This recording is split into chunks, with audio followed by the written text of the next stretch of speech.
আজকে অনেকদিন পর দারুণ মজার একটা খাবার খেলাম। আর আজকে আমাদের মাসিক বাজারও করা হয়েছিল বাসার জন্য। তো কি বাজার করলো। সো এভরিওয়ান, আসসালামু আলাইকুম, ওয়েলকাম ব্যাক টু মানাদার ব্লগ। আশা করি সবাই ভালো আছেন। আলহামদুলিল্লাহ আমিও ভালো আছি। তো এই যে আমার হাজবেন্ড সন্ধ্যার দিকে বাজার নিয়ে আসছিল। এই সমস্ত বাজারগুলো ছিল আমাদের মাসিক বাজার। যেহেতু মাস শেষ, বাজারও এতদিন করা হয়নি, তো আজকে বাজার করা হলো। তো বাসায় নিয়ে আসছিল। এখানে আমি মেথি আর কালো জিরা একটু বাড়তি করে আনিয়ে নিয়েছি মাথায়, মানে চুলে দেওয়ার জন্য। তো বাজারগুলো সমস্ত কিছু গুছিয়ে রেখে দিলাম। তো পরের দিন সকালবেলা একটু চা আর বিস্কিট খেয়ে নিয়েছিলাম। তারপর কিছুটা ভাত ছিল, তাই ভাবলাম যে ডিম ভেজে আর শুকনো মরিচ দিয়ে ভাতগুলো খেয়ে নেব। অনেক মজা হয় এইভাবে ডিম ভাজা আর মরিচ দিয়ে পানি ভাত খেতে। তো অনেক দিন পর ডিম ভাজা দিয়ে এইভাবে ভাত খেলাম, খুবই মজা লাগছিল আমার কাছে। তো এইভাবে ডিম ভাজা আর শুকনো মরিচ দিয়ে ভাত খেতে কে কে পছন্দ করেন। তো খাওয়া দাওয়া শেষ করে রান্না করতে চলে আসলাম। তো আমি আজকে রান্না করব শোল টাকি, ছোট ছোট একটুকু একটা মাছ ছিল এই মাছগুলোই। তো মাছগুলোকে আমি ভালো করে ধুয়ে নিয়েছি আর লবণ হলুদ আর একটু লেবুর রস দিয়ে মাখিয়ে তারপর ভেজে নিচ্ছি। আর এগুলোকে আমি একটু কেচি কেচি করে কেটে নিয়েছি। তো ভালো করে ভেজে নিয়ে আমি বড় মাছগুলোকে তুলে রেখে দিয়েছি ভুনা করব বলে।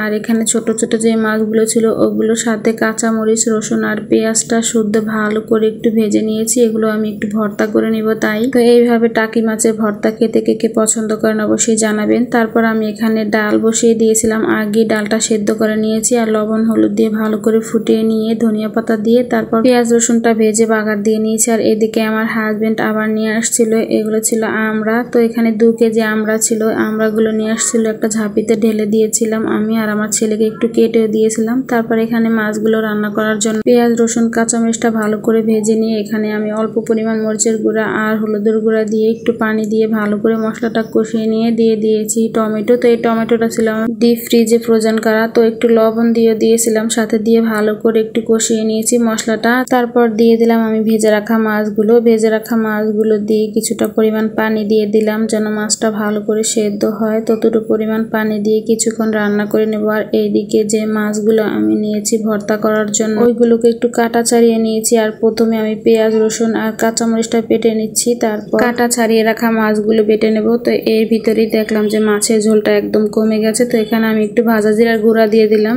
জিরার গুঁড়াটা দিয়ে ভালো করে নেড়ে চেড়ে মিশিয়ে নিয়ে অল্প কিছুক্ষণ রান্না করে নিয়ে চুলাটা অফ করে দেবো। আর এইদিকে আমি মাছের ভর্তাটাও করে নিয়েছিলাম। আর মাছের ভর্তাটা খেতে অনেক মজা হয়েছিল। মাছের ভর্তা নিচ্ছি অনেকেই খুব পছন্দ করেন। তো দুপুরে রান্না বান্না শেষ আর খাওয়া দাওয়া সেরে নিলাম। আর এদিকে যে 2 ভাই মিলে কি খেলাধুলা করতেছে। যার ঘরে এরকম 1 পিস 2 পিস বাচ্চা আছে সেই বোঝে যে তার দিনটা ঠিক কিভাবে কাটে। সারা দিন ঘর গুছাইও তারপর ঘর গুছিয়ে রাখতে পারি না, একদম এলোমেলো করে রাখে। কিছুক্ষণ পর পর খেলনা কতগুলা এনে একদম বিছানায় ঢেলে রাখে, এখানে ওখানে ঢেলে রাখে। কি যে অবস্থা হয় কি বলবো আর।